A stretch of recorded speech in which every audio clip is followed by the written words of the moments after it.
The night was thick with mystery, the kind that settled deep into the bones of those who dared to venture into the forbidden lands. The sky, an endless stretch of inky blackness, was punctuated only by a sickly crescent moon and the occasional flicker of a distant star. In the heart of the ancient forest, where towering trees whispered secrets in the wind, stood the great baobab, a monstrous tree with gnarled roots that twisted like petrified serpents. Its bark was rough, scarred with time, and its branches stretched outward, clawing at the heavens like a desperate beast reaching for escape. It was said that this baobab was no ordinary tree. It was older than memory itself, older than the village, older than even the earth beneath it. The stories told of voices that hummed through its hollow trunk, of shadows that moved independently of the wind, of people who wandered too close and were never seen again. Children were warned never to play near it. Travelers took long, unnecessary detours to avoid its reach. Even the elders, wise and hardened by age, never spoke of it after dark. But tonight a lone figure approached. His movements were slow, deliberate. A flickering lantern dangled from his trembling grip, casting eerie, shifting light onto the path ahead. He was hooded, his face hidden from sight, but his breath came in short, uneven gasps. The air around him was thick, suffocating, as if the forest itself was holding its breath. The wind picked up, rustling the leaves, making the branches creak like old bones. From the depths of the darkness, a whisper slithered through the trees. It was barely audible at first, like the sigh of the wind or the rustling of dry leaves. But then it grew, a chorus of hushed voices, overlapping, calling, beckoning. The figure stopped in his tracks. His free hand clenched into a fist, the veins bulging beneath his skin. "Let the ancestors guide me," he muttered under his breath, his voice barely more than a breath of air. He stepped forward, closer to the baobab. The shadows around the tree thickened unnaturally, curling around the roots like living tendrils.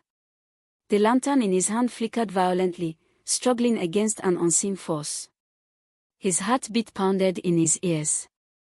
And then, darkness. The lantern's flame sputtered and died. The air turned deathly cold. Then, the sound came. A screech. High-pitched, unnatural, a sound that did not belong to this world. It sliced through the silence like a jagged blade, sending shivers down the man's spine. His breath hitched, and for the first time, his hooded face turned upward, eyes wide, reflecting only fear. Something moved within the shadow of the baobab. A shape. A presence. It did not step forward, did not reveal itself, but it was there. Watching. Waiting. The whispers returned, closer now, 1,000 voices murmuring at once. Some pleaded. Some laughed. Some wept. The hooded man took a trembling step backward. His body shook. He wanted to run, to flee from whatever lay hidden in that abyss of darkness. But it was too late. The shadows surged forward. The screech came again, louder, more piercing. The forest itself seemed to tremble. The man's lantern shattered against the ground as he let out a strangled gasp. The air around him thickened, pressing against his skin, filling his lungs with something cold and heavy. Then, silence. The wind stilled. The whispers ceased. The baobab stood as it always had, ancient and unmoving. The hooded man was gone. The forest swallowed its secret once more. The sun hung low in the sky, casting an amber glow over the quiet village. Huts with thatched roofs lined the dusty paths, their walls painted with intricate patterns that spoke of generations past. Smoke spiraled lazily from cooking fires, carrying the scent of roasted yams and spicy stew through the air. The distant laughter of children playing filled the evening, but beneath it all was an unspoken truth, one that the elders never voiced after nightfall. A small group sat around a fire, their faces flickering with the warm glow of the flames. The crackling of burning wood punctuated the hushed conversation as Elder Noji, a man with deep-set eyes and a voice like rolling thunder, spoke with slow, deliberate caution.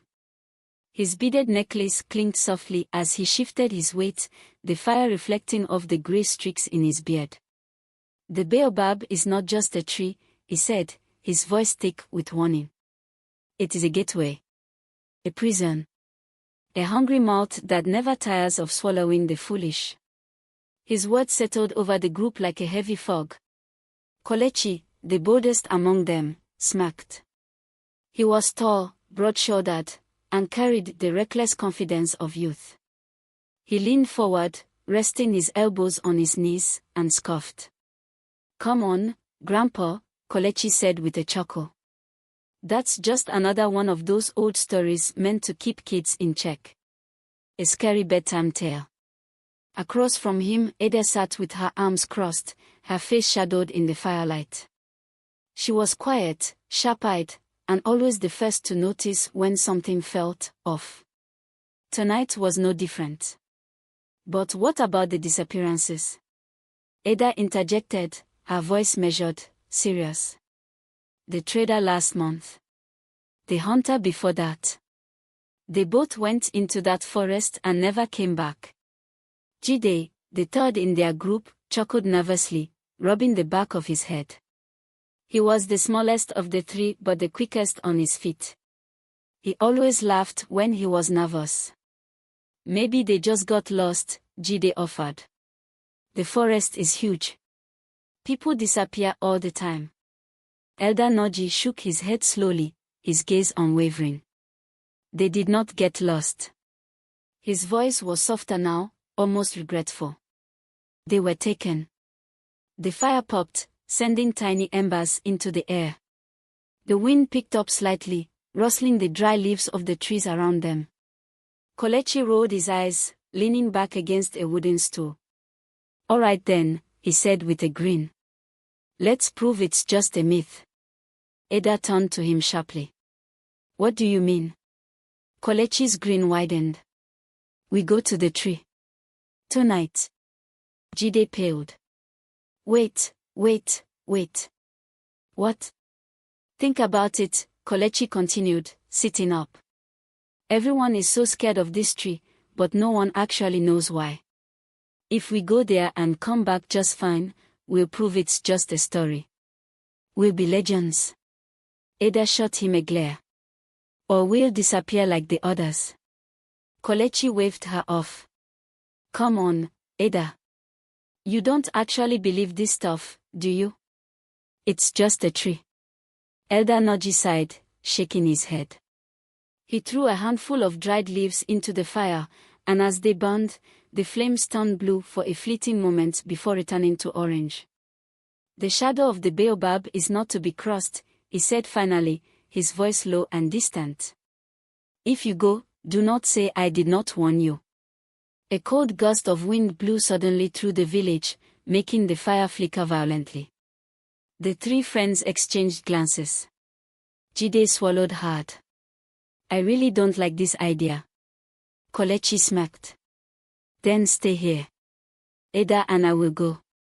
Ada exhaled, shaking her head. "This is a mistake." "Then let's make history." The fire crackled as the decision was made. The night stretched before them, silent and waiting. The baobab was waiting. The night was thick with silence. Not the kind that felt peaceful, but the kind that pressed against the skin, heavy and unnatural. The usual hum of crickets and rustling leaves had faded into an eerie stillness, as if the entire forest was holding its breath. The moon, half hidden behind a veil of clouds, cast only a faint glow over the landscape. Shadows stretched long and deep, pulling around the ancient trees like waiting hands. Kolechi led the way, his torch flickering as he stepped cautiously over gnarled roots. His heart pounded with excitement rather than fear, though the weight of Elder Noji's warning still lingered at the back of his mind. Behind him, Ada walked with measured steps, her sharp eyes scanning every movement in the trees. Jide trailed slightly behind, gripping his own torch with white-knuckled fingers, muttering under his breath. "I swear, this is a terrible idea," Jide whispered. We should turn back. Kolechi grinned over his shoulder. What's the matter, Jide? Afraid of the dark? Jide glared at him. No, I'm afraid of vanishing into thin air, like the others. Ada remained silent, her senses alert. The deeper they moved into the forest, the denser the air became. It was as if an invisible force wrapped around them, thick and suffocating. The path ahead was barely visible, swallowed by the unnatural darkness surrounding the baobab tree. As they neared their destination, the wind picked up, rustling the leaves in a strange, rhythmic pattern, almost like whispers. Ada stopped abruptly, her breath hitching. Did you hear that? She asked. Kolechi turned, his expression amused. It's just the wind, Ada. But she wasn't convinced. The whispering continued, soft at first, then rising into a symphony of hushed voices. Jide took a shaky step backward. No, he said, shaking his head. That's not the wind. A low growl rumbled through the trees. It was distant, yet it sent a chill down their spines. The torchlight barely illuminated the dense surroundings, but something moved just beyond the edge of their vision. A shifting shadow, too fast and too fluid to be an animal. Kolechi's grin faltered. Okay, maybe we should. Before he could finish, the growl turned into a sharp, guttural screech. The air itself seemed to vibrate as the sound tore through the forest. Jide dropped his torch in panic, the flame sputtering out as he stumbled backward. Run! Jide screamed. They bolted, sprinting blindly through the thick underbrush. The shadows moved unnaturally, twisting and stretching toward them. The growling sound followed, shifting from one side to the other, as if something was circling them. The baobab loomed ahead, massive and ancient, its branches spreading like gnarled fingers against the sky. The moment they stepped into its shadow, the world seemed to shift. The whispers stopped. The growl ceased. Everything fell deathly silent. The torches flickered weakly, their flames barely holding on. Kolechi turned, gasping for breath. What the hell was that? Jide bent over, hands on his knees, his chest rising and falling rapidly. I told you this was a bad idea. Ada didn't respond. Her eyes were locked on the baobab tree. Something about its shadow wasn't right. It didn't move naturally with the wind, it pulsed, like a living thing. The darkness at its base wasn't just shadow, it was something deeper, something hungry. Then, a whisper, right behind them. Ada spun around. Did you hear that? Kolechi nodded slowly, his bravado fading. Yeah. I heard it. Another whisper. Then another. They were surrounded. The shadows shifted again, and from the darkness, a figure began to emerge. The moment Kolechi, Ada, and Jide step into the baobab's shadow, the world bends unnaturally around them. The torches in their hands flicker violently before extinguishing in a single breath of cold air. Then, silence. Not the quiet of an empty forest, but an unnatural stillness, thick and suffocating, as if the air itself was frozen. The wind has stopped. The insects are gone. Even their own breaths feel muted. Jide is the first to notice. He turns frantically, looking around. His voice wavers. Where are we? The baobab still looms before them, but the world beyond it has changed. The dense forest is gone, replaced by an eerie, twisted version of their village. The huts are misshapen, their doors yawning open into endless blackness. The sky above them is neither night nor day, but an eerie gray, pulsating like a living thing. Ada steps forward cautiously. Her fingers tremble as she reaches out to touch one of the huts. Her hand passes through it like smoke. She pulls back sharply, breathing heavily. This isn't real. Then, the whispers return. At first, they are distant, soft, echoing from nowhere and everywhere. But they grow, layering over one another, urgent and insistent. The words are indecipherable, but the voices are filled with pleading, anger, sorrow. Kelechi grips his torch tighter, his muscles tensed. We are not alone. Jide swallows hard, eyes darting around. Shadows begin to form in the distance, figures with hollow eyes and elongated limbs, flickering in and out of existence like distorted memories. Oh no, no, no, no. A figure steps forward from the darkness. Unlike the others, this one is fully formed, a tall, gaunt man with sunken eyes and torn clothing. His mouth moves, but his words are soundless. Ada's eyes widen in horror. That's the trader, the one who disappeared last month. More figures emerge, their empty faces twisting with silent screams. Some are familiar, lost villagers, travelers who never returned. They do not speak, but their pain is palpable, pressing into the air like a heavy weight. Then, boom! The ground trembles beneath them. The sky darkens. The baobab's shadow stretches, reaching toward them like living tendrils. The whispers shift, no longer pleading, but demanding. A deep, guttural voice echoes from within the tree. It is neither man nor beast. It is something ancient. You do not belong.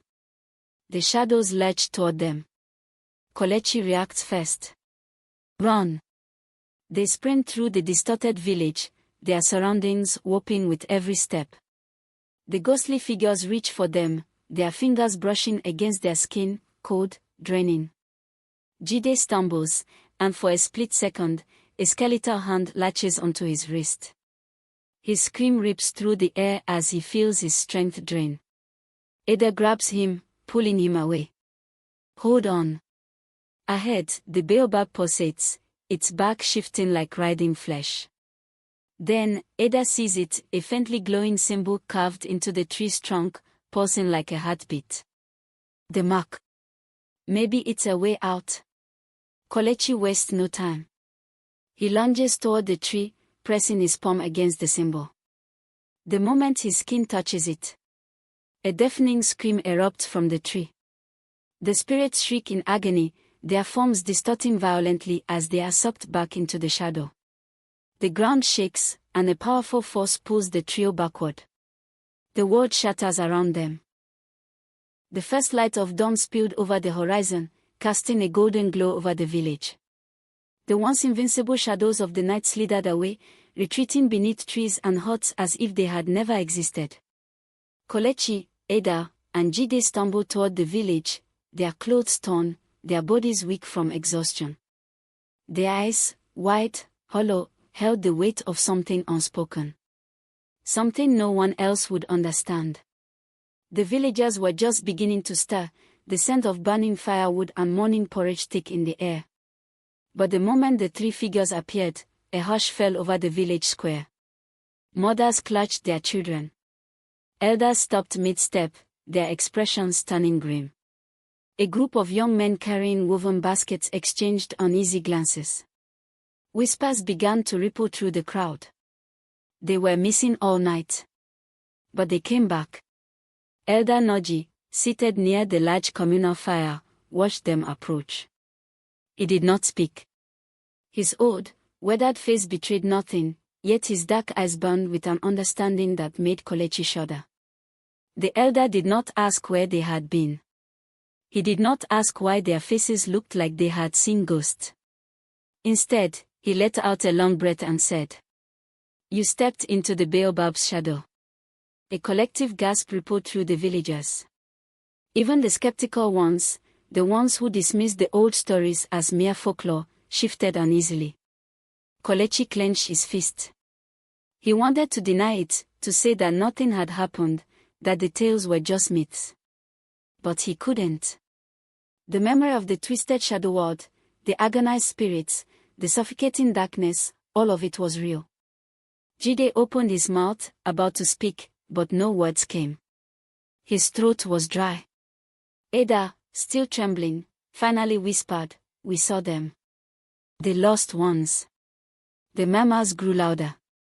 One woman, the widow of a hunter who had vanished years ago, took a trembling step forward. "My husband, did you see him?"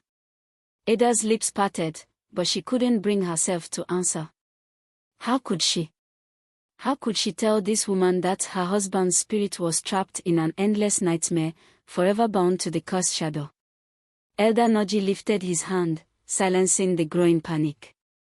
He studied the three of them, his gaze piercing through them like a blade. Then, he spoke in a voice that was calm but unshakable. "You have seen the truth. And now, the shadow has seen you." A chill crawled up Kolechi's spine. "But we escaped. We broke free." The elder shook his head slowly, his beaded necklaces clinking with the movement. "No one escapes the shadow. It is patient. It is watching." A gust of wind swept through the village, rattling the huts. A single clay pot, perched on a wooden ledge, toppled over and shattered against the ground. Ada flinched. The villagers took a step back. Even the bravest hunters among them refused to meet Kolechi, Jide, or Ada's gaze. Kolechi hated it. The way they looked at them now, not as survivors, but as something else. Something tainted. Something marked.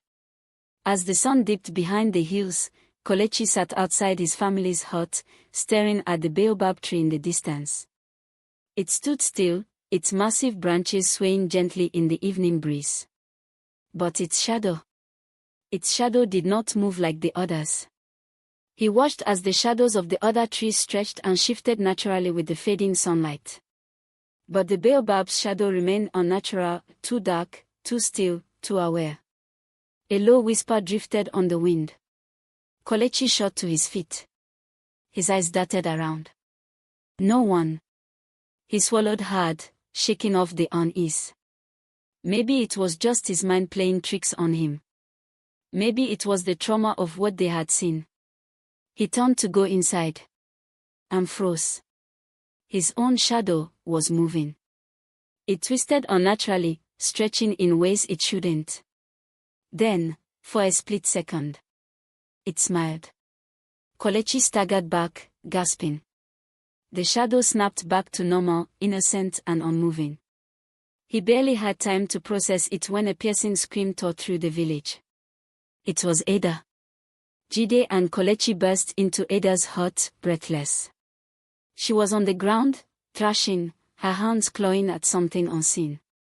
Her eyes were open, but she wasn't awake, she was trapped.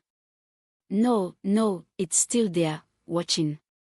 Her grandmother, an elderly woman with deep tribal markings, pressed a damp cloth to Ada's forehead, chanting a prayer under her breath.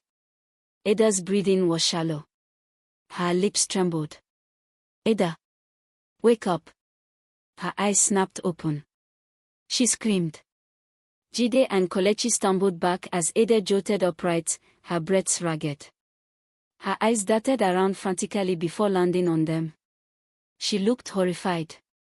It didn't let go. The room fell deathly silent. She turned to her grandmother, her voice shaking. "I saw it again. The shadow. The spirits. They were calling to me." Her grandmother tightened her grip on Ada's hands. "Because they know your name now. You have walked their path, and now, they will never stop calling you back." Jide's stomach tightened. "Come on, we broke free. We are safe now." Ada's grandmother turned to him. Her eyes, filled with wisdom and sorrow, locked onto his. "The baobab does not simply take, it chooses." A gust of wind blew through the hut, making the flames of the oil lamp flicker violently.